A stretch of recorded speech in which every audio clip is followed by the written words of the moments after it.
featuring the stars of the David Letterman Show, Saturday Night Live, Comedy Central, concerts and feature films. And now, put your hands together and welcome your host for this evening, Rick Crow. Welcome back, everybody. Welcome to the Comedy Cellar for a big showcase here at 5 o'clock in the afternoon on a Sunday. Don't you feel like you're total sinners? Don't you feel? So, here we go. Let's give this a test run. Are you ready for more shows? What a fantastic crowd. Fantastic. Hey, we're going to start these off now with a special guest, a professional comedian working all over the place here in New York City, and you're going to really enjoy it. Put your hands together for the one, the only, Daniel Lane!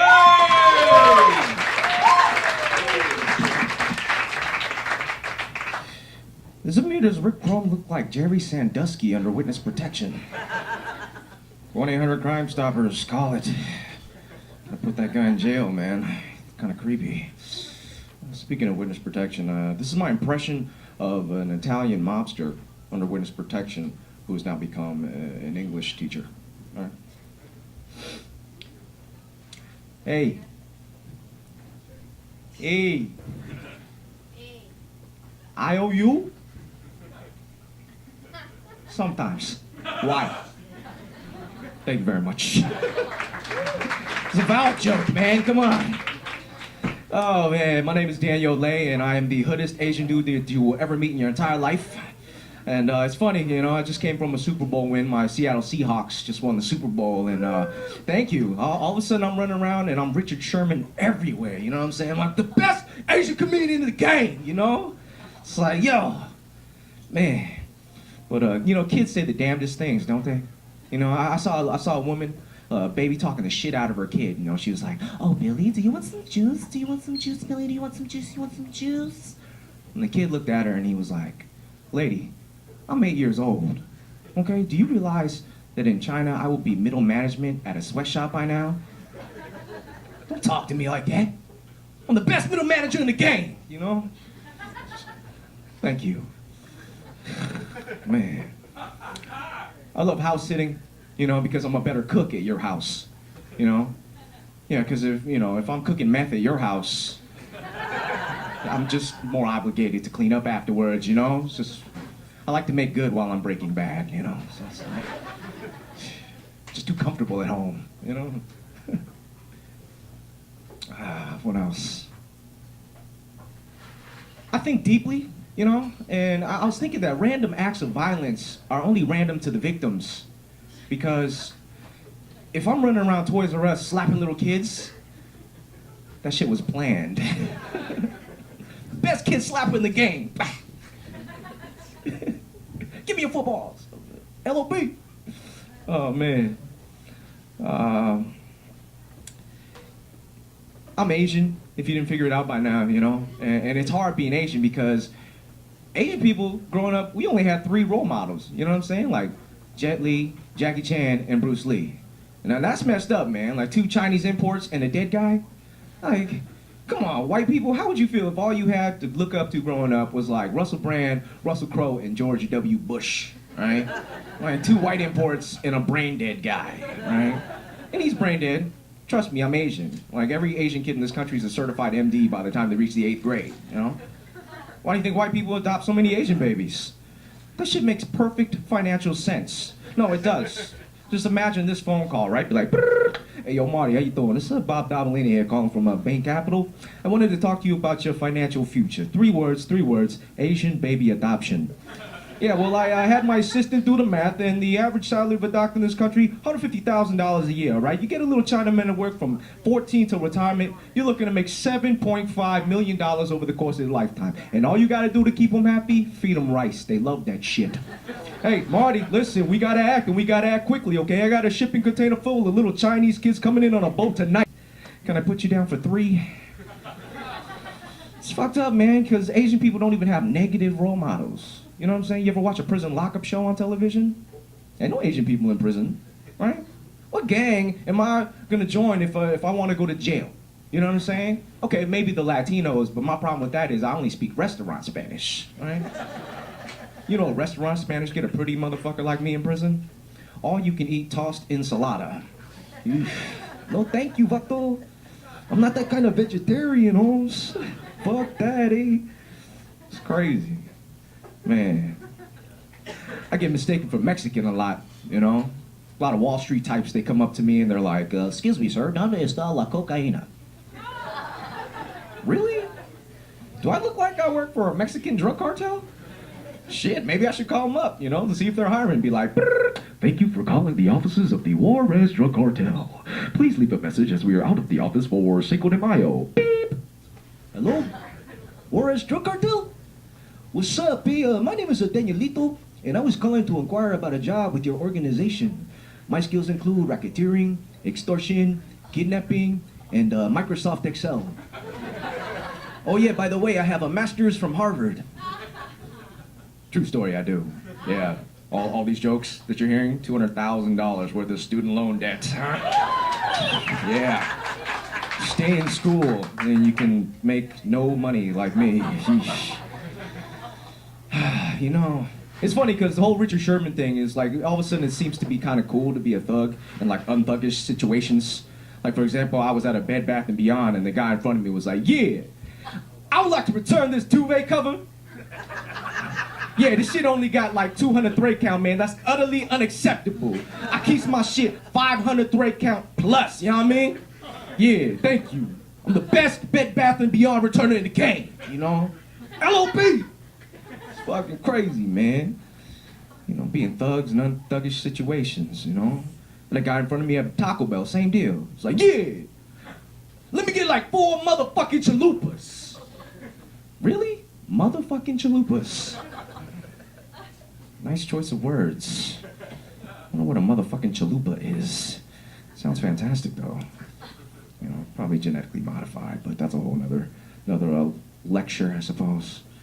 But you know what? I'm tired of being lied to. I don't know about you guys, but the media lies to you. Government politricksters lie to you. Fortune cookies lie to me constantly. Yeah. You know how many times a fortune cookie has promised me love, money, and health, and I'm sitting there alone, broke, eating out of a styrofoam cup full of MSG? I want a fortune cookie to reveal the answer to a timeless paradox, you know? Like, say something like, in Chinese, the words for chicken, rat, and cat are the same word. Enjoy your chicken roasted meow meow. You know? Look out for my well-being, man, you know? Say something like, I can't believe you ate that whole thing, you fat fuck. You're going to die of heart disease and or diabetes. If your foot falls off, the management does not assume responsibility for your poor nutritional choices. Lucky numbers 9, 1, 1. My name is Daniel Lay. Have a wonderful day, y'all. Peace.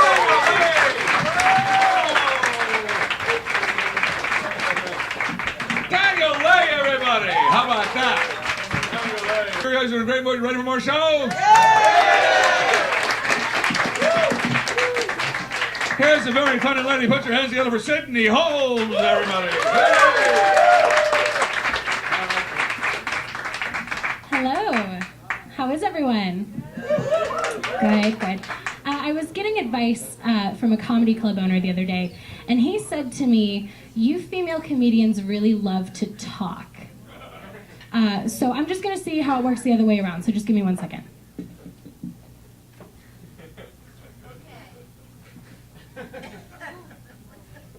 Yeah, that's not going to work for me.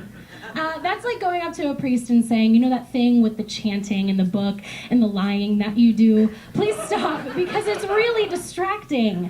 And I feel like churches are kind of weird right now too, because not everybody gets married in a church, but everybody wants a church funeral. A lot of my friends are getting married right now, and all of them are like, so we're gonna get married in Cabo, but if we should happen to die there, can you get our bodies back to Reverend McAllister as soon as possible so we don't die in the lake of fire? So, of course, yeah, I will. I wonder if God has a bouncer at the door, and just hang with me here. Imagine you're at the pearly gates, right? And you can hear the angels singing, and all of a sudden this big black hand comes out of nowhere and just goes, 1 second. I assume that's what bouncers say. I never get stopped because I'm so pretty. I actually long for the day that doesn't get a laugh. People are like, yeah, go on. And he says, 1 second, he says, where'd you have your funeral? And she says, St. Mary's Church of the Lonely and Downtrodden. He says, where'd you have your wedding? Cabo. Step to the left. Forever. And I feel like heaven is a perfectly valid place to have a bouncer. But there are certain places that I don't think we need them anymore, like bathrooms. I was in one of these bathrooms recently, and I came out, and the bathroom attendant pointed to the sink, which was helpful just in case I mistook it for a tiny toilet. And then I washed my hands, took a quick spray of hairspray, a swig of mouthwash, and was heading out the door when she tapped my hand and pointed at the tip jar.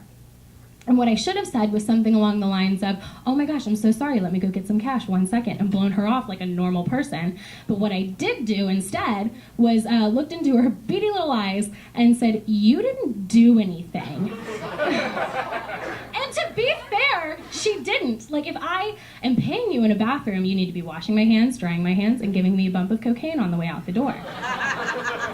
And, to be fair, the hairspray was Suave hairspray, which I don't know if you know the ingredients of Suave hairspray, but let me enlighten you. It's glue, dye, and just a touch of semen. Like if you want 18 gallons of them, you can probably get that for about $10. And if you up it to 20, they actually give you free shipping and a travel size semen. So that's actually really convenient. I do think that the attendant's sole purpose is to make sure that people don't have sex in the bathroom, which I can generally take care of with my personality alone. The coat check girl wanted $600 for me and my friends to sit at a table at this club. If I'm paying $600 to sit, it better be on someone's face. I know, it's gross.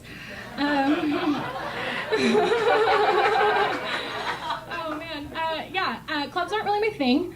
I don't really like clubs because I don't particularly like meeting new people. Like my personality kind of is much better than any type of sex I'm throwing out there.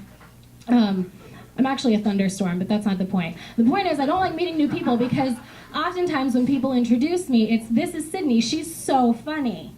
Fuck you. Because now I feel all this weird pressure to be funny, and I'm not really that funny off stage. If I had a nickel for every single time somebody told me something not funny and to put it in my stand-up act, I would probably have enough money to actively pursue comedy and not need my job, which would be great. No, I actually would love to go through some of my favorites that people have given me. Do you all have a second to just kind of go through these with me? Thank you. Yeah, there we go. Okay. One of them, let's see. I work with a guy who, if anybody leaves before 6 o'clock in the evening, he says, oh, half day?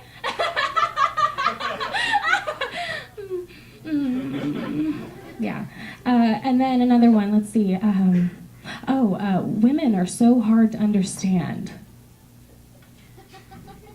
Okay, that's the end of that one. So neither one of those should make the cut then. No, I am not good at talking to people, which can actually make dating really, really difficult. I moved here in June from Houston, Texas, which means that I've been here for 9 months and I'm not engaged yet, which is actually really fucking irritating. No, I did the online thing mostly to stay fed and liquored up for the entire summer, and it got pretty colorful. By colorful, I do mean it was mostly black guys. Thank you guys for your time. I'm Sydney Holmes.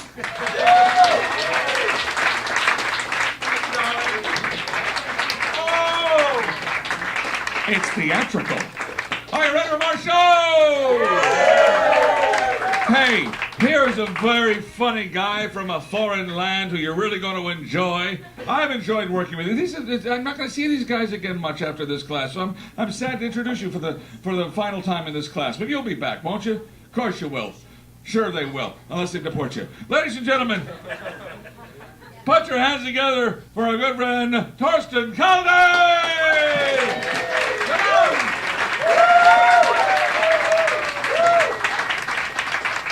on! right, thanks everybody. So much applause for a German guy going on stage. Last time that happened, you may have seen it on the Olympics, 1936. No, just kidding. Just to get one thing right out of the way, no matter what the internet might have told you about Germans, not all Germans are shouting evil megalomaniacs like Heidi Klum. But yes, sometimes the whole country falls for one charismatic figure, no matter how bad the haircut. But enough about David Hasselhoff, let's move on. I'm really glad to be here in America, but coming to America these days is sure a lot of paperwork. For my visa, I had to fill out an electronic form, and they ask you kind of stupid questions. For example, one question is, are you or have you been a member of a terrorist organization? Can't hurt to ask, right? And the thing is, on this question, you can click yes or no. And the thing that happens is when you click yes, nothing but a little window pops up. And in the window it asks you, explain. And I'm asking myself, what do people put in that little box? I used to blow people up, but only because all the cool kids in my neighborhood were doing it. Or maybe, yeah, I was a terrorist, but only because I was young and I totally needed the money. And I quit because explosive vests made me look real fat. Working on my Californian slut accent there. Coming along. Yeah, talking about stupid questions, they have strange questions on the customs declaration too. They ask you, because it's technically forbidden to bring in any foods made out of animal or plant matter. And that begs the question, what kind of food is not made out of animal or plant matter? And I think, yeah, maybe rock salt? Sir, did you bring any foods made out of animals or plants? No, I just brought my Salt Patch Kids. Yeah, Salt Patch Kids, 100% salt, 0 grams fat. And they got another question on the customs declaration, and that's really weirded me out because it is, are you bringing disease agents, cell cultures, or snails? Snails! Did I miss something, or were snails at one point part of a terrorist plot? Did they smuggle flesh-eating snails on an airplane, spray them with pheromones, and they attack the passengers? Yeah, maybe that was it, and they said, yeah, we have had it with these motherfucking snails on this motherfucking plane. Yeah, coming to New York was a big step for me because you hear all these things about New York, and my mother warned me, yeah, it's dangerous, and you should keep your money like in a fanny pack. And I told her, Mom, I don't want to look like a total dork when I get mugged. But New York is not that dangerous. I mean, even the subway is pretty not so dangerous as I expected. And the one thing you have to keep in mind when riding the New York subway is you gotta wear earphones. That's mandatory, because without earphones you can't ignore people without looking impolite. Like, oh, this old man is looking for a seat. Sorry, Grandpa, can't see you. Got my earphones in. But it can get ugly in the subway. The other day I saw a mother with her little daughter, and the daughter was crying all the time, and the mother, she hit her child, she hit her little daughter, and I, as the only one in the whole train, gave her a stern look. And it worked. The kid stopped crying. Yeah, there's a lot of things I have to watch out. Being in America, for example, I have to watch my diet. I can't drink light beer. I'm German. If they find out about that, they won't let me go back. Aha, Herr Kalteis, coming back from America. Have we been enjoying the sweet taste of liberty, freedom, and Bud Light? No, it was at a party and they just passed the can around and I wanted to look polite and just took a little sip and didn't even swallow. No, yeah. Light beer is not that bad, but yeah, just Germans like real good beer. That's kind of everything that counts. It combines everything. It's something that's divine. It is pretty much the core of our culture. It's also nutrition. How can I relate that to an American audience? That's kind of like Jesus Christ appearing on a $100 bill wrapped in bacon. And yeah, it is Sunday, and so I don't want to trash on religions too much. Only the real obnoxious ones, like veganism. And don't tell me that veganism is not a religion, because veganism combines the worst parts of all religions. You can't eat what you want, like in Judaism. You do it out of guilt, like in Christianity. And like in Islam, you get all cranky when someone makes a joke about it. Not much longer, and the people in Texas will put like little silver broccolis on their back of their car or something. Yeah, in New York you have also these really interesting subcultures. You have these people, they made it their hobby to prepare themselves for worst case scenarios. So it's kind of their hobby, their lifestyle to wait for an eventual doomsday. You call them preppers? Yeah, that's right, preppers. Back at home, we call them Catholics. I gotta say, I'm a Catholic myself, although I gotta say, I'm not a really good Catholic. I never go to Mass, I never go to confession, and I have way too much gay sex. Although, the last one doesn't bother most priests unless I tell their superiors. But people always approach me like, being gay and Catholic, that doesn't go well together, and I disagree, because Catholicism is the most gay-friendliest religion there is. Come on, what do? You drink wine, eat crackers, put on a fancy dress, and get all judgmental about people. That's a fabulous Friday for me! Also, the thing about being gay in New York is so cool because you meet gay guys from all around the world. The other week, I hooked up with a gay guy from Iran, and I asked him, dude, what's it like being gay in a country like Iran? And he said, yeah, when we go out Friday night, we just get stoned. Execution joke for you. No, I'm always in a pickle if I should do more German jokes, more gay jokes, but overall I think I'm more German than I'm gay, because when I wear leather shorts, they still cover up my ass. So that's my time. Thank you, everyone. Thank you.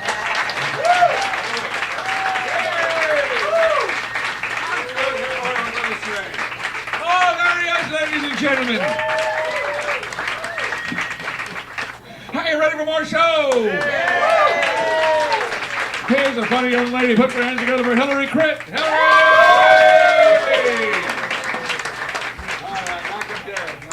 Hi, everyone. Thank you so much for coming, though judging from the looks of this crowd, some of you guys didn't have anywhere else to be. Oh, come on. All right. I know it's not ladylike to brag, but I get a lot of spam emails. Yeah, a lot. Yeah. You know who emails me a lot? It's Groupon. Yeah. You guys know Groupon? Yeah. Yeah? Okay. Well, they email me between 300,000 to 400,000 times a week. And I haven't bought a Groupon yet, but I am definitely going to. They've got Groupons for everything from eco-friendly sex toys to exercise equipment for babies. It's okay, you guys. We're all thinking it. Babies have cankles. They do. They have cankles. Fat little legs. They need it. Now, last week, I saw a Groupon for Match.com. Now, that actually disturbed me quite a bit. I mean, who's the guy who buys the Match.com Groupon? Gee, I wasn't really in the market for finding someone to share my life with, but if it's 30% off, might as well.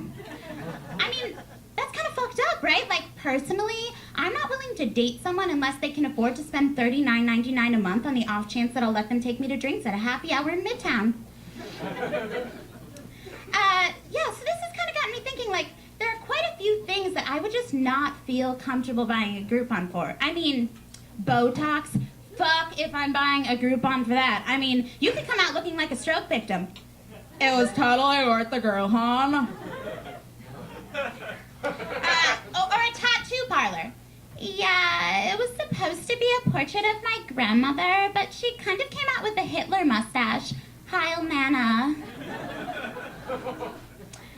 Actually, in all honesty, I'm probably just a little upset that there's a Groupon for Match.com because I have been paying full price for online dating for years. I mean, I've been online dating so long that it's actually gotten to the point where I recognize the profiles of the other people who have been online dating as long as I have. That's pretty depressing, so I'll be ready to get back in the game, I'll reactivate my profile, and it's the same fucking people! And then I immediately want to kill myself, because if my old pal Dr. Douchebag number 69 still hasn't found anyone, I'm definitely going to die alone. But I feel bad for these guys, really, I do. Because I've watched them progress over the years, and it is not pretty. I mean, they'll go from a shirtless mirror picture to a picture in a suit with a glass of whiskey. Or they'll go from J-date to Christian mingle. Maybe they're Jews for Jesus. Or maybe Christian mingle just had a Groupon. But it must be awkward for them, because over the years, I've just gotten hotter. I know. Yeah, so I know what you guys are thinking. Why do I even bother online dating if it's just these same guys over and over again? You see, there's kind of this understanding between me and these guys. They're my backup plan. Yeah, I mean, if I'm 40 and still single, I'm gonna take my pick of those losers, get married, and move to New Jersey. Yeah, seems like a plan. But I also do, I try to go out and meet people in real life. It's weird, I know, but I do it. Sometimes. So I was recently out with one of my friends at this bar/restaurant, and she's really boy crazy. So we're sitting there, and she's like, oh my God, there are so many cute guys here.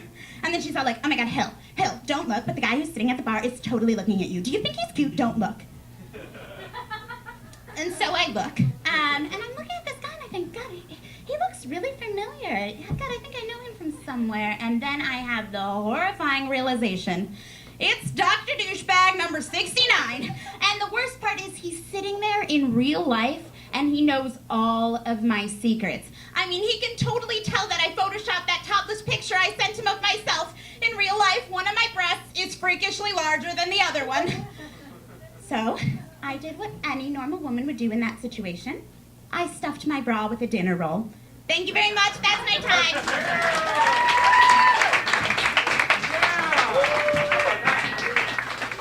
Oh, yes!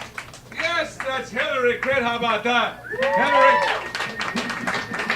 Hey, here's a funny guy that y'all know, and my pleasure to work with over the last couple of months. You're really going to love. Put your hands together for R.J. Rivers! Here is. Hey guys, how's it going? Everyone's so tall.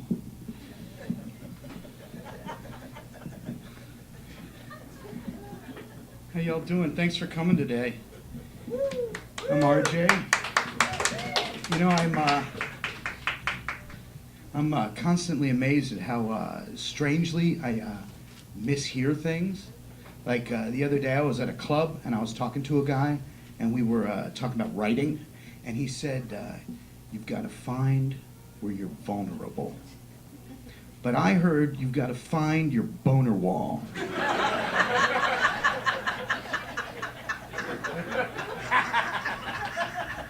And I was like, yeah. My boner wall. And he was like, wait, what? It made sense to me at the time. I thought it was some cool hip-hop slang, like it meant like that unobtainable dream or that thing blocking your goals, or You know, like a glass ceiling, but for boners.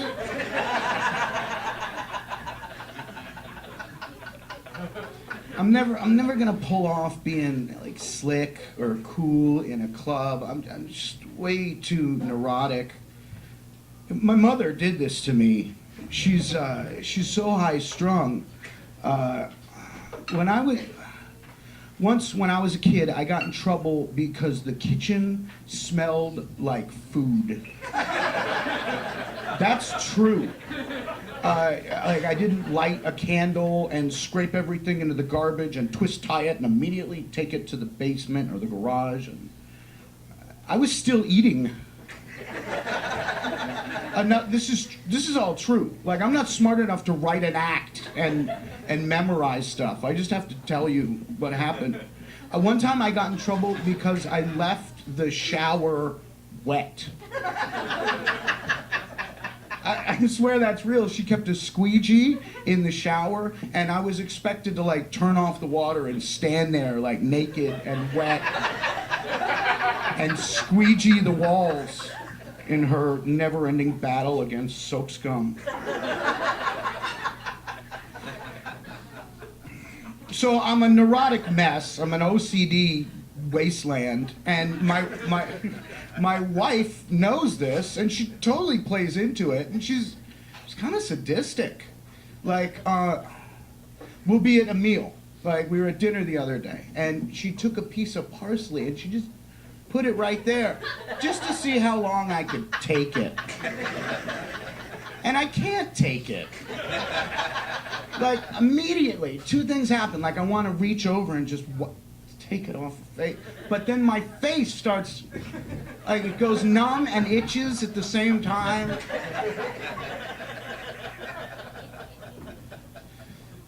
But, you know, my wife is sadistic, but it's not... They know my wife.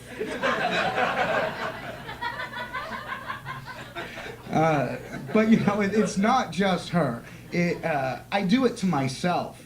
Like, have you ever heard your own voice on a recording? Yeah, it's right. Ooh, it's the worst. I heard my voice on a voicemail the other day. You know, when I hear my own voice in my head, it comes up through my belly and my chest, and it resonates my head. It sounds low and deep and manly. I could do Shakespeare. Or I could be that guy in a whirl. But when I hear my voice on a voicemail, it sounds like, hi, it's RJ, give me a call, leave me a message. I'm so lonely. I hear that, it makes me rethink my whole life. The last time I heard my voice, I was like, yeah, I actually lost a little respect for my wife. Like, why would she marry that guy? I'm glad she did, though. I'm a lucky guy. Yeah. Oh, everything good about my life comes from her. But there are some things I'm not used to. Like, when I was single, life was simple. I had a plate, and I had a bowl, and I had a knife, and a mug. And if the plate was dirty, I washed the plate. And if the mug was dirty, I washed the mug. And it was easy to stay clean and organized. But now we're married and we're grown-ups. And we have to have 16 of everything. 16 place settings. 16 forks, 16 knives, 16 plates, 16 champagne flutes. Who's this for? We're never going to use these. I don't even have 16 Facebook friends. Is champagne flutes? Really? Champagne flutes? Champagne? Champagne? Look at me. I don't have anything to celebrate.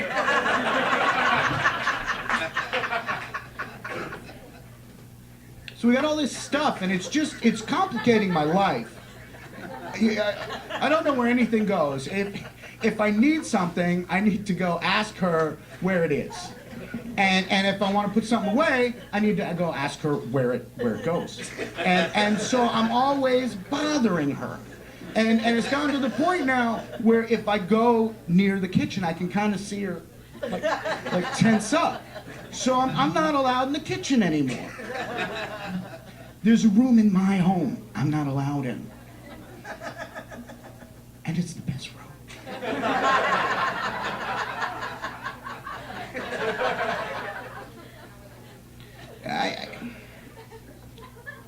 I played a part in this. Yeah, you know, when we did the wedding registry. You ever do a wedding registry? No one? Yes. You've yes, done one. Yes. So you know it's tough. It takes a long time. Yes, he did come. You oh, you lucky bastard. Oh, you're my hero. It takes a long time. It's not the kind of thing you can just say, honey, go, do it. But you did that. But I helped. I genuinely and earnestly wanted to help. And I took the time to talk about everything with her. And I learned the difference between porcelain and china and earthenware. Like, who even knew these were different things? You know, before my wife, it was just plate. And you know, it took weeks, maybe even a month, to pick out everything. You know, you're planning your whole life, and she needed to talk about it all, and we talk about it in bed and on the subway and watching TV. So you know, over the course of time, I just kind of like learned the entire like Villeroy and Bach plate collection. That's unnecessary information. And here we are 10 years later. I still got that. That is with me. That's not the kind of thing you like learn and forget 2 weeks later, like in college. It's unnecessary information. You know, that was the space in my brain I had reserved for stuff like naps and TV. And TV. We never watch what I want to watch anymore. I like nature programs, and I like the History Channel. We watch what she wants to watch, and she likes cop dramas and vampires. And then there was a show for a while she watched. Do you know the show Moonlit? Yes, you know it? Is a cop who was a vampire. And now she watches this show Grimm. Do you know this show? Yep. She knows. It's a cop. He's not a vampire. He's a werewolf, and his buddy's like a mystical turtle. And they hang out with this like rat guy, and they don't solve crimes. They just have like opinions about them. Like, another werewolf moved into town. I don't know how I feel about this. And then they like explore that for an hour.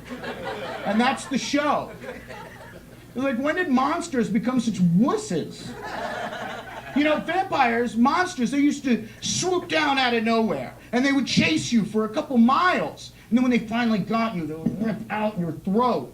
There'd be blood everywhere. And they'd be like, ah!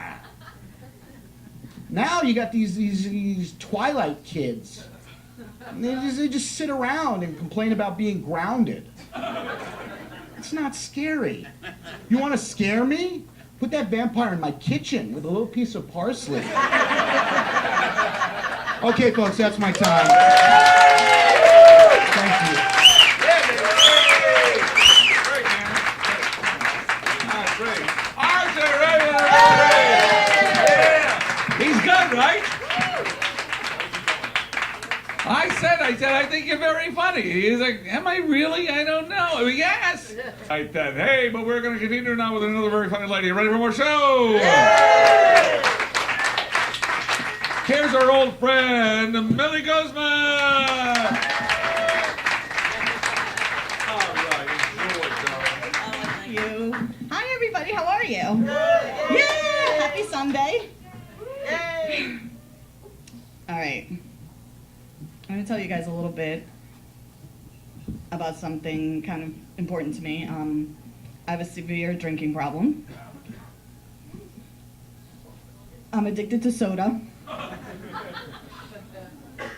I should have known soda was gonna make me fat. You see like gorgeous supermodels in beer commercials.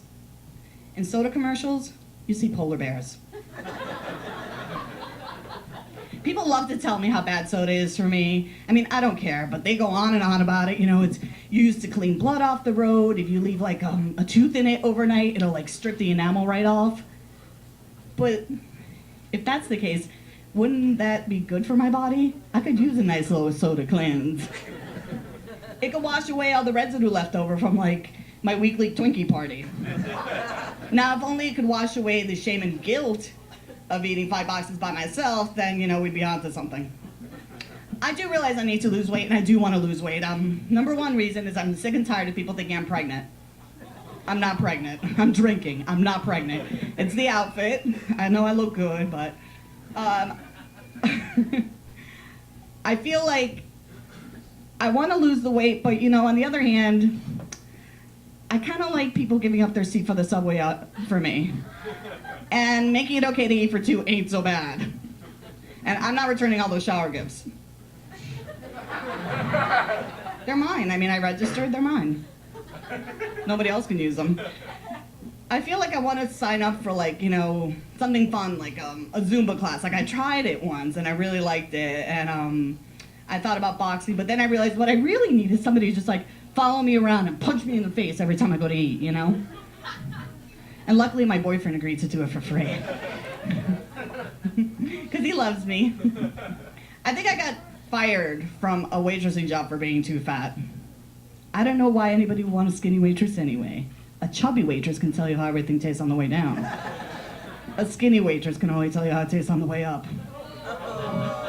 Oh, it tastes like butter, garlic. Oh yeah, my finger. Yes, that's how skinny people sound in my head. I'm sorry, okay? I'm sure I sound like that in their head. So I overheard this guy at the pizzeria call me gorda the other day. And I said to him, listen, buddy, this is New York. We all speak Spanish.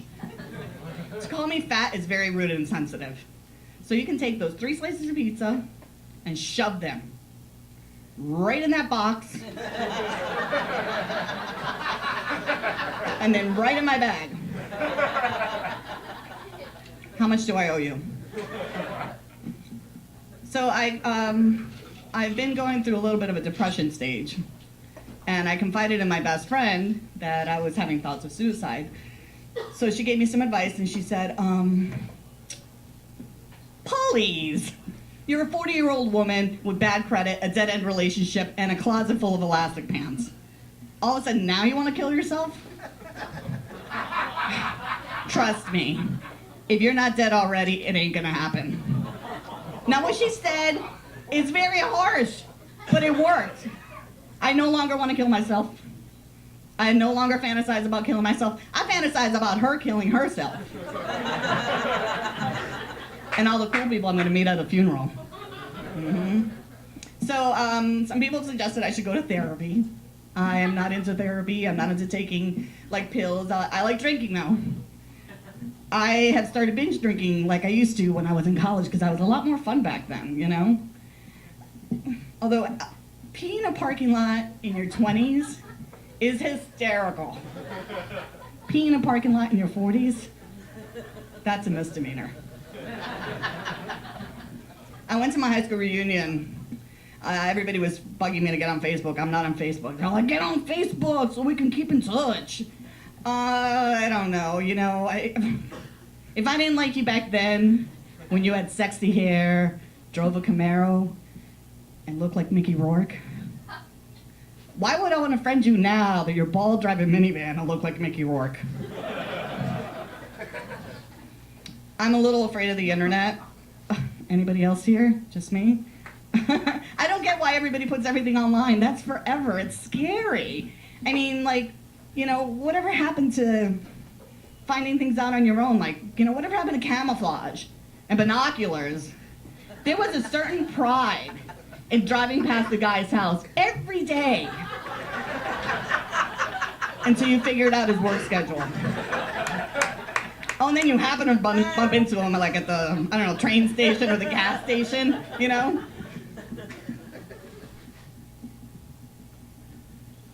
Hot. Oh. Hi! Oh my God! You get super unleaded every Tuesday after work and before the gym too? We have so much in common. Maybe we should like go out, get married, have babies. 4 of them: Caleb, Kingston, Kwanzaa, and Kenny. I'm very old-fashioned. I believe that people should go back to naming kids normal names like Amy, Nancy, Mary, you know, with like 1 Y at the end. Not like 3 E's and an IE, and an E-I-E-I-O, and a silent H, and I don't know what else. Hashtag sounds like E, you know, like, I don't know this language. I just found out what a hashtag was like 2 months ago. I mean, I don't know who started it, but they need to have like a crash course or something, because I don't get it. So, I was on a crowded elevator with a guy who was drenched in cologne, and I know everybody can relate to this, whether it's a man or a lady. And then the person on the other side of this guy told him, "You smell really nice." And he said, "Thanks, I took a Puerto Rican shower." Now, I am Puerto Rican. I found this very offensive. I mean, like, you said this right in front of me. And nobody even commented on my cologne. I doused the right amount of times, just like my mother taught me, and her mother before her, you know. You can't win.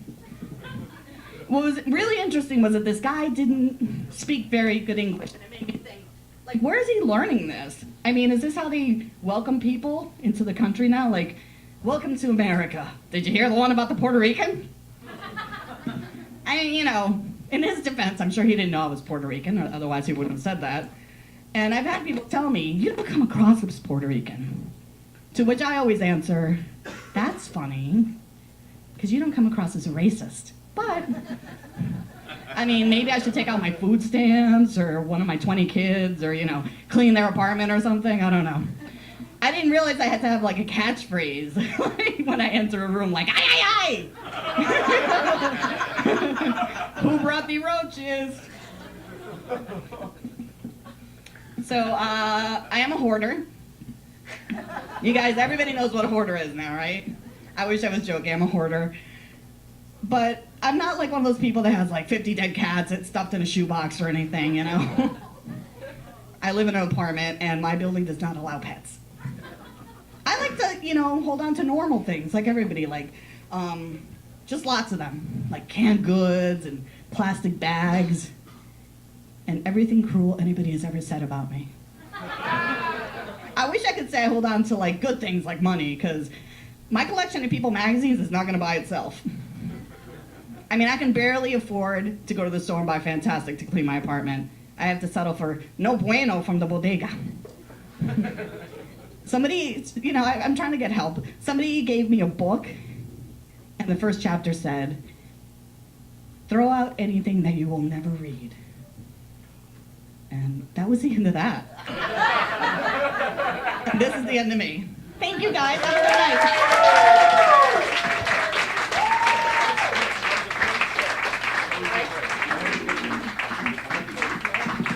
Nothing else, man, everybody!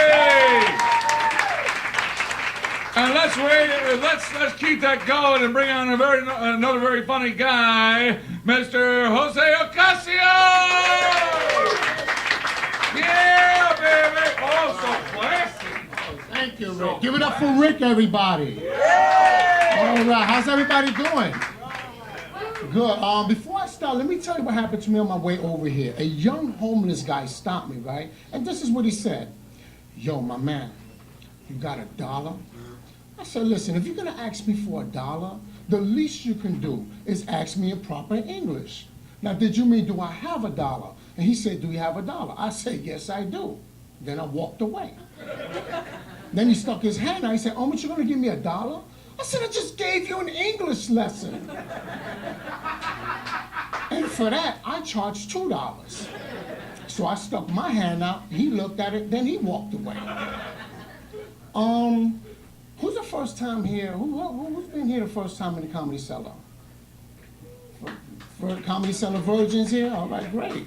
You know, I love the Comedy Cellar, not because famous comedians came through here, but it's safe and it's clean. It's not like my block in the Bronx. In my neighborhood, there's nothing but vandalism.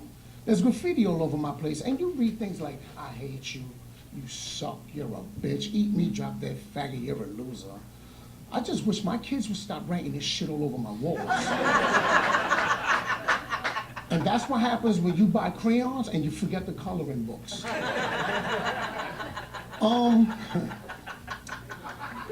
For those of you who don't know me, I'm a family man with 3 kids, and something's been bothering me about my relationship. Because I've been living with the same woman for 17 years. Yeah, 17 years is amazing. But you know what's even more amazing? That in all that time that we've been together, I've only heard her fart twice. I don't know if she's been going through a lot. Now, either she's been going through a lot of trouble hiding her farts, or there's just been something seriously wrong with her ass. Because the first time she farted, it happened during sex. And I remember that like it was yesterday, because that incident happened 15 years ago. And she was embarrassed. She started apologizing. I said, "Hey, it's okay. Shit happens."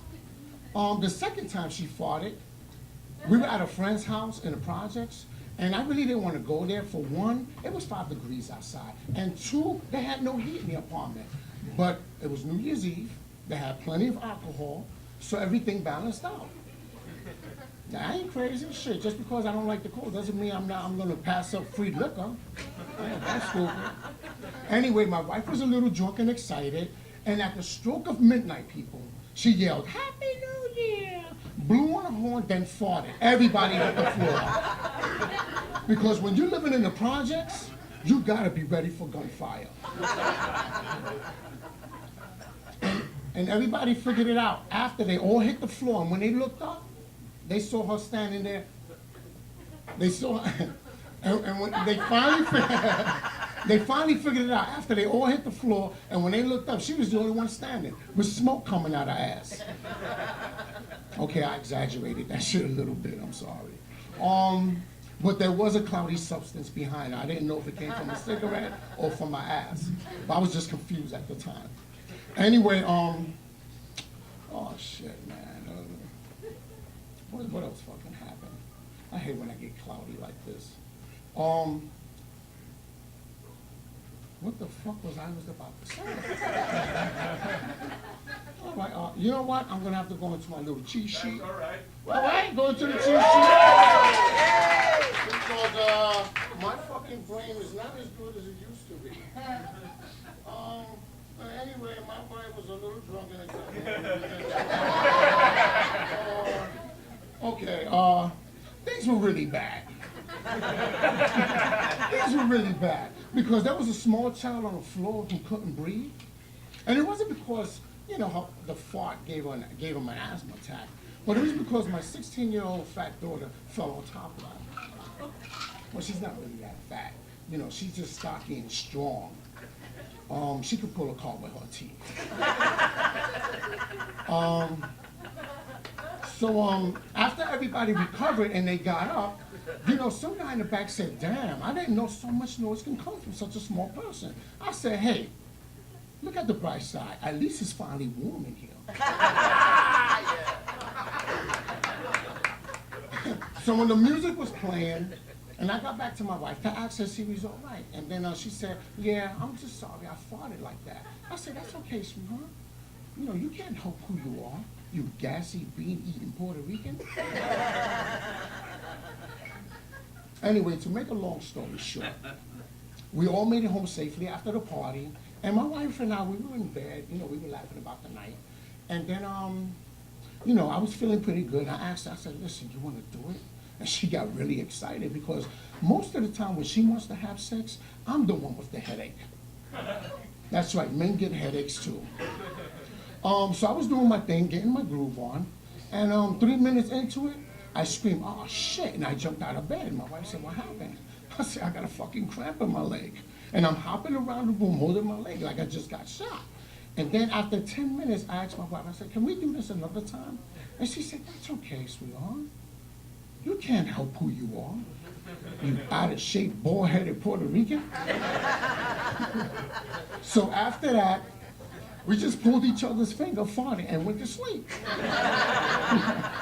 You guys been great. That's my time. Enjoy the rest of the night. Yes, that was great. Isaiah Ocasio, everybody. One time with the cheat sheet. That's all right. People use notes. People, it's a class. We work on new stuff. We read. That's fine. You guys don't care, do you? Like, we got booze. Here's the very lovely and talented Alia Whitman, everybody. Alia. There, that looks good. Hi everyone, my name is Alia. I'm so happy to be here. So first off, I just want to tell you that I've been experiencing a lot of anxiety recently because the world is a scary place. I've been trying to keep myself as distracted as possible by being on Twitter and lashing out occasionally at my mother.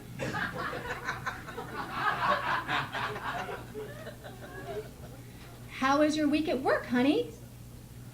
Well, fuck you. I don't give a shit what you think, you bitch. That's funny. They like what I'm cussing. Okay. You know,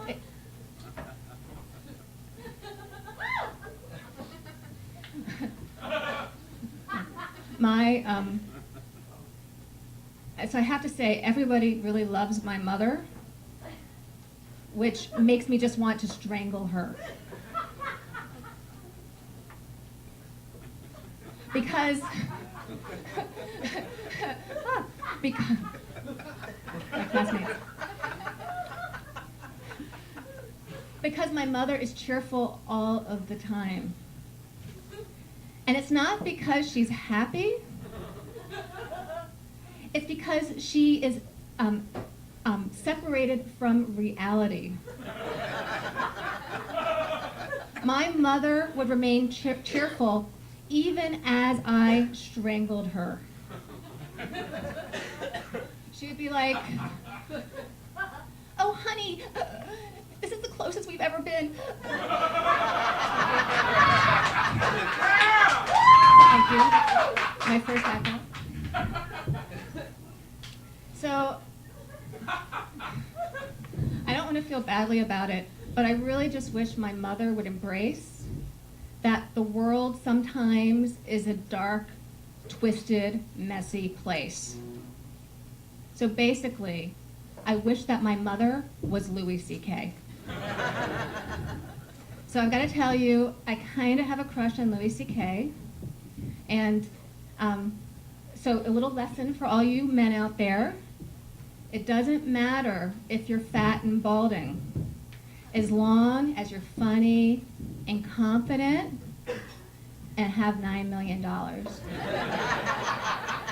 So RJ, I know you're working on that.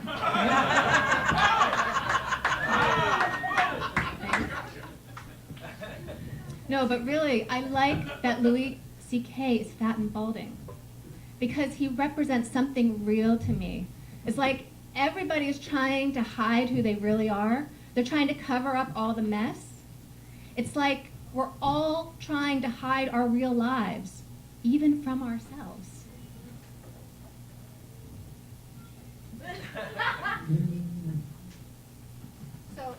So I don't want a man who looks like Ashton Kutcher. I don't want a man who looks like Ashton Kutcher is all fucked up inside. I want a man who is all fucked up inside and looks all fucked up. Right? That honesty, that's what turns me on. So Ashton Kutcher, he has that TV show, 2.5 Men.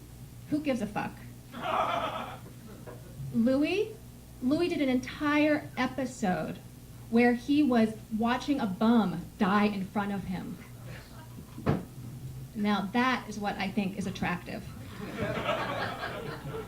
So, I just like people who are trying to be authentically themselves, and that's why I also have a crush on the new Pope, Pope Francis, and I know I'm not alone, right?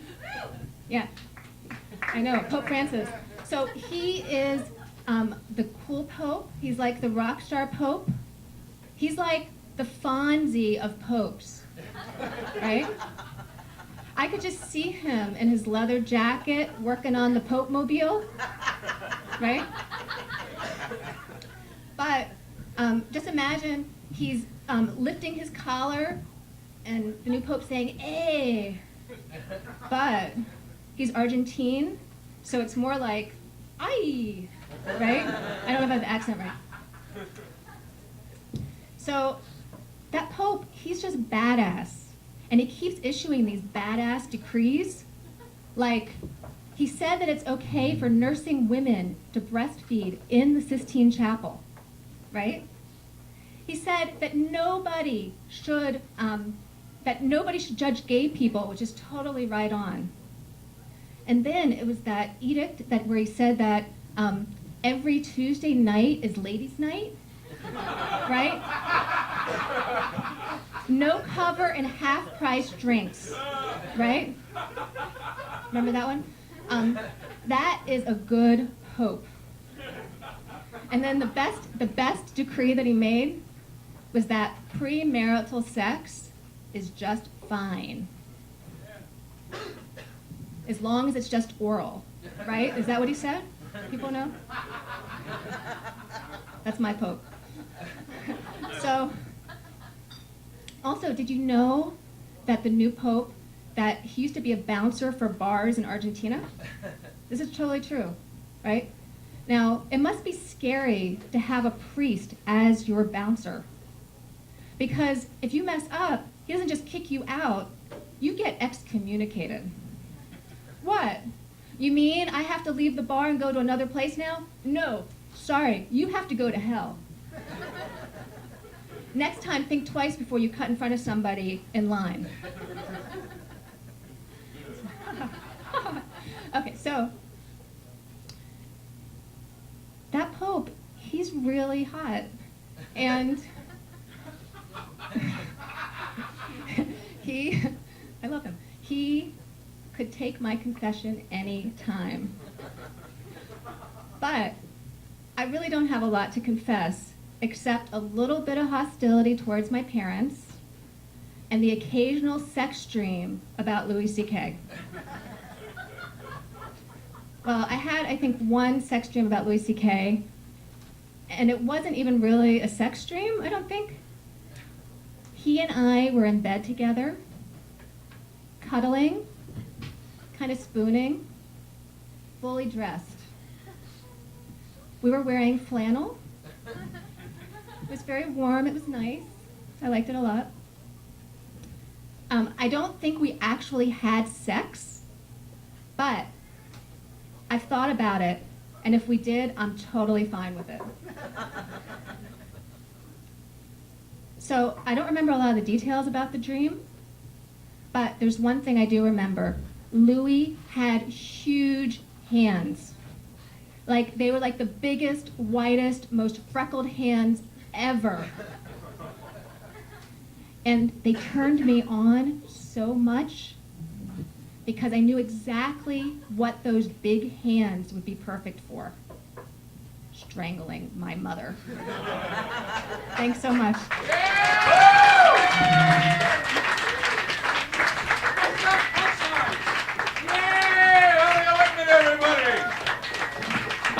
Second time, huh? We just got to move the show right along. Ready for more show? You ready for more show? 3 more people. Here we go. Put your hands together for Bruce Holmes.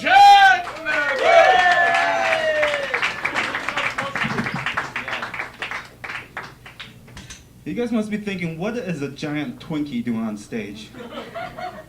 I'm not a Twinkie, I'm a fob, you know? Including these clothes, what you're seeing here is 200% made in Taiwan. And even my brain isn't equipped with like American history.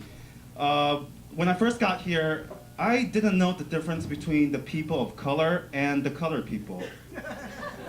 So I totally thought I was colored. So I actually went to an NAACP meeting. And so I saw these pictures of buses, you know? So okay, so the Caucasians are in the front, the African Americans are at the back. But let me ask you a good question. Where are the Asians and Mexicans? Are they on top of the bus? I mean, have they been freeloading all the time?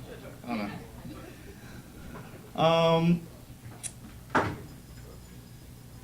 All right, hold on. Notes? All right. That's true. Sorry. It's all right. Second time, baby. Second time. So eventually, I learned the hard way. Yes, Asians are not colored people. Some Asian people will say, "Hey, we're yellow." No, you're not. The Simpsons are yellow. You know? We're just some sort of, you know, desaturated orange, something like that. You know, so, well, I'm dating a psychic right now, and she's starting to get a little bit clingy. But let me ask you this, if she's a psychic, she could totally tell that I'm not serious, right? So if I decide to dump her someday, she must have seen it coming, am I correct? But no, dating a psychic is great, actually, because they are pretty much similar to a therapist. They don't talk a lot, they listen to your problems, and they come up with good solutions. And they don't cost as much, and you can fuck them.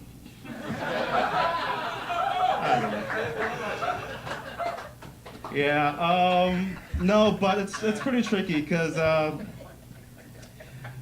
don't know. It's hold on, notes again. Yeah. All right, okay.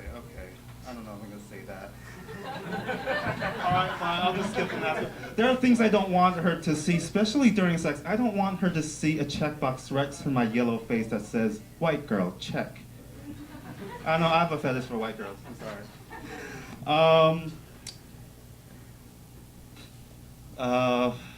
And it's also tricky to surprise a psychic during sex because they see everything coming. So the only thing I can do is to get her drunk. I don't know what else to do. All right. I mean, after sex, she got a phone call, and she picked up the call and said, "Hello?" And during the call, she keeps looking at me and say, "Yes, this guy is Asian. He is 5'11". His hair is a bit tall, probably 1 inch. But yeah, he's around, 5'11". And yeah, he's not that smart. He's quite a fool. So goodbye." And she hangs up the phone. I was like, "Who is that? You want to share who that is?" I was like, "Yeah, of course. That's my mother. She's also a psychic, and she just likes to watch." And I was really paused. Like, "Seriously, do you approve of this?" I was like, "Yeah, there's nothing I could do. She just sees things, just like I do." It's like, and I'm like, "I guess that's good, MILF, check." I'm scared of serious relationships. I read on the New York Times the other day that parents are paying lesser and lesser attention to their kids. I mean, of course they are. Parents are having kids in their late 40s now. By the time when their kids are halfway through college, they drop dead. What happened to the days when people get married and have kids when they're 12, The medieval times when two kingdoms want to combine their wealth and, pass on their legacy, they mate their toddlers. But I don't know. Now it's just a bunch of old people, having kids just because they can. Imagine how a person in his 50s explained the fact of life to his kids. When mommy and daddy love each other very much, they freeze their sperm and egg in a little dish until they secure the career and retirement. And then they hire a broke teenager and have her carry out to term. And that's where you come from. Well, I mean, speaking of sperm, I don't believe in evolution. I mean, I don't not think it's true. I think it's absolutely true. I just don't trust it. I mean, how long has evolution been around? 2.4 billion years? Why aren't there any quills covering my ball sacks? Just in case a girl tries to rape me. Girls do rape guys. They just don't say no to it.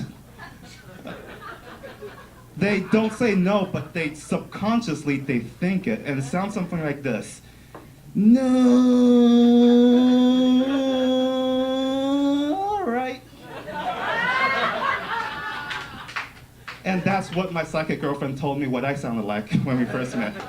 Thank you very much. All right, thank you.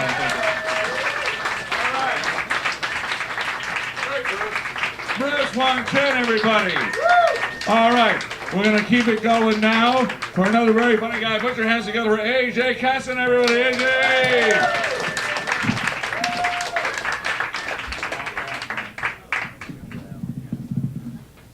What up, Brooklyn? Psych.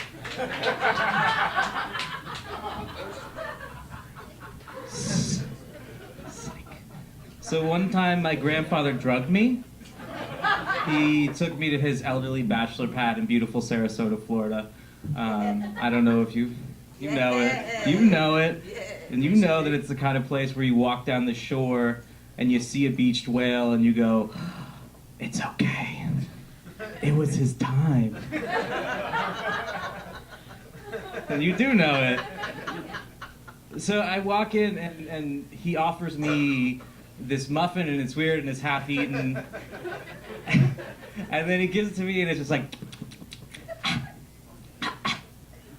milk. He didn't have any milk. And so at the same time he's just like laughing and winking. And then I think, and I was like, well, if this is what he eats every single day, then I totally get why he's been hangry for the last 25 years. And if you're not familiar with hangry, it's a term we put on grandfathers and my girlfriend, combining hungry and angry. Sorry, I didn't know you would be here. It's true.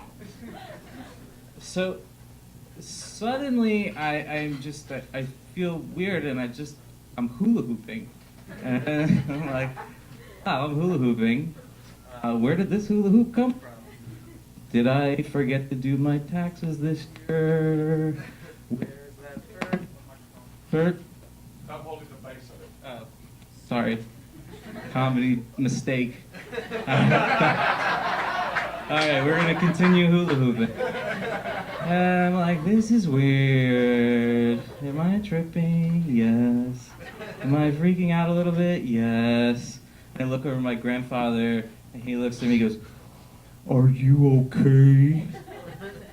Am I okay? My 80-year-old grandfather just drugged me, and I'm hula hooping a fake hula hoop. I'm not fucking okay. But all that came out of my mouth was, you got any more of that muffin?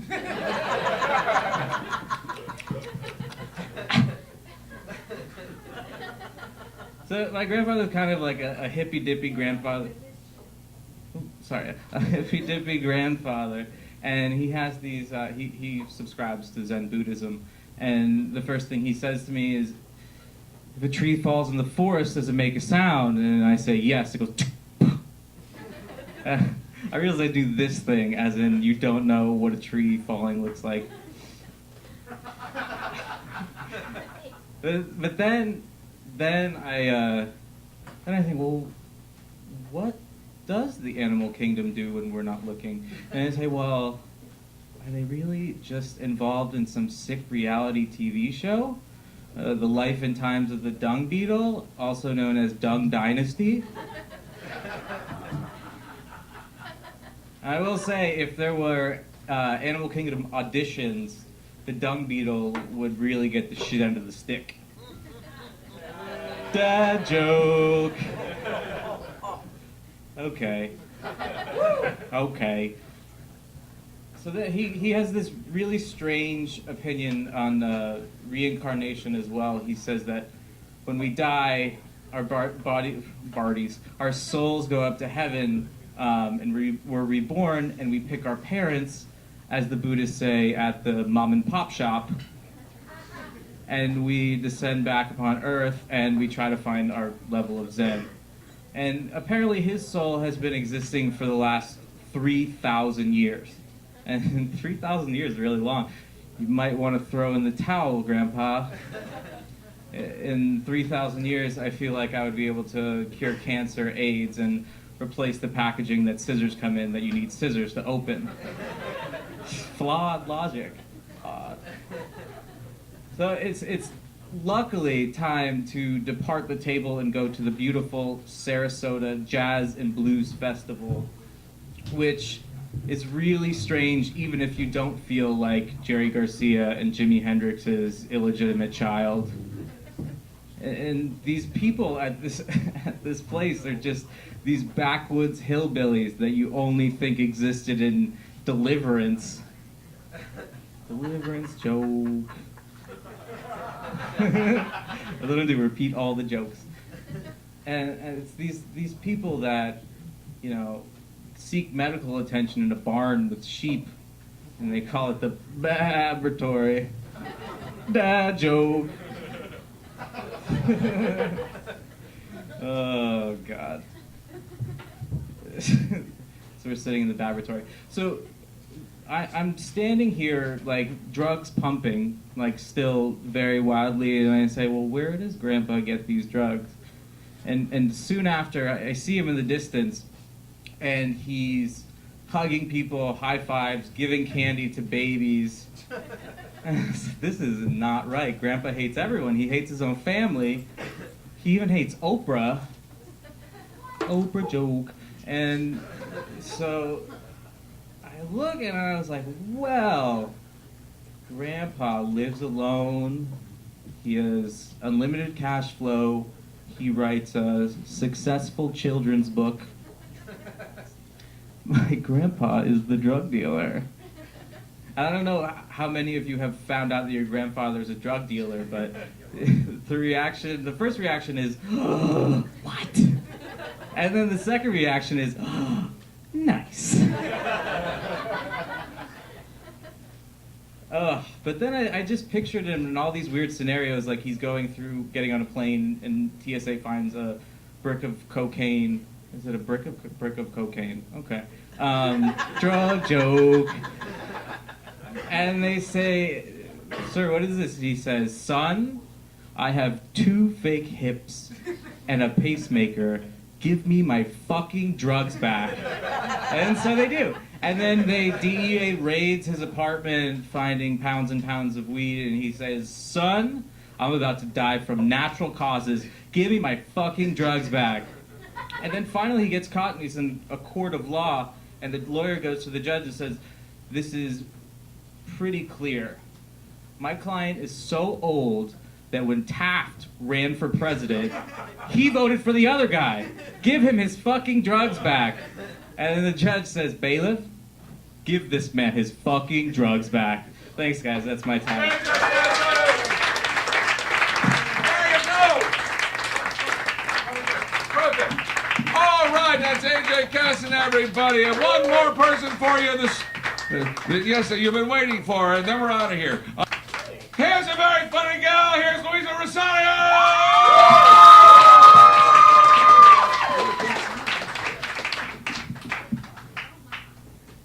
What's up, guys? This shit sucks being up here! Yeah, I'm gonna use my notes. That's all right. Yeah, I know it's alright. Fuck you guys. Fuck this, yeah.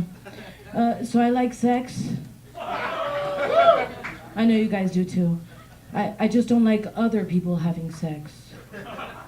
I see it, I smell it, I stop it. That's all there is to it. Fuck that! So, I'm a little too honest here's me on the first date. God, that pimple's staring at me. When are you gonna get rid of that mole? When are you gonna let me shove a pineapple up that fat little ass of yours? The crab cake looks great tonight.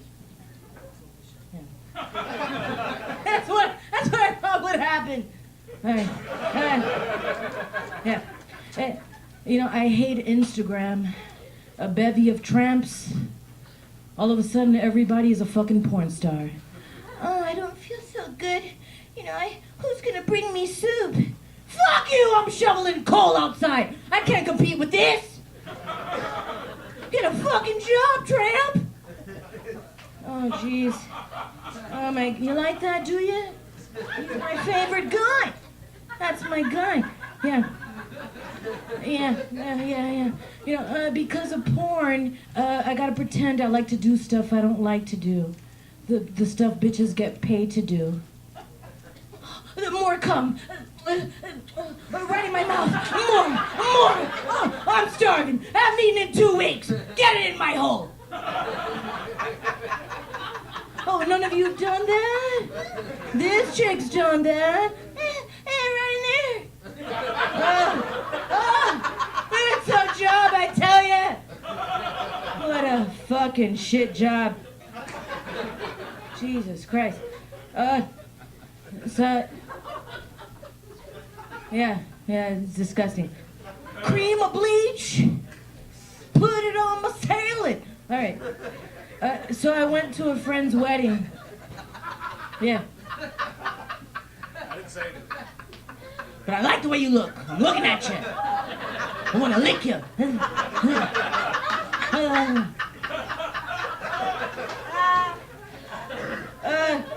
So I went to a friend's wedding, It was a good time, that's what I thought. The next day she calls me, she's like, you fucking tramp. You ruined my wedding. You killed it all. What the fuck is wrong with you? So what did I do? She's like, you fucked my father. In the bathroom. I was like, man, I almost laid an egg. I said, your father? That was fucking your husband.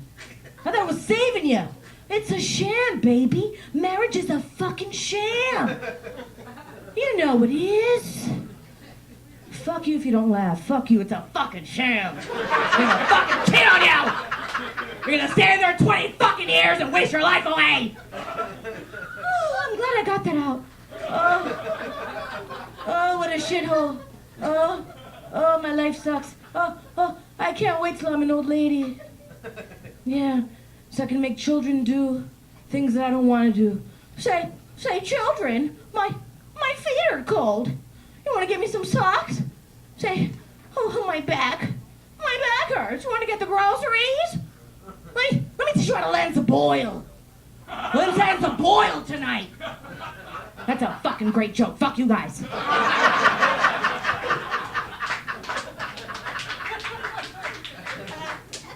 All right, good night. Thank you.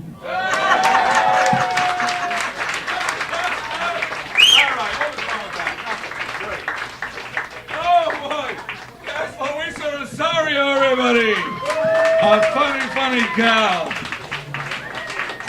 Who doesn't want to lance a boil? Ladies and gentlemen, I thank you so much for coming out tonight. How about a round of applause for everybody who saw tonight? Thank you so much. And thank you so much. We'll see you next time at the Comedy Cellar. Good night.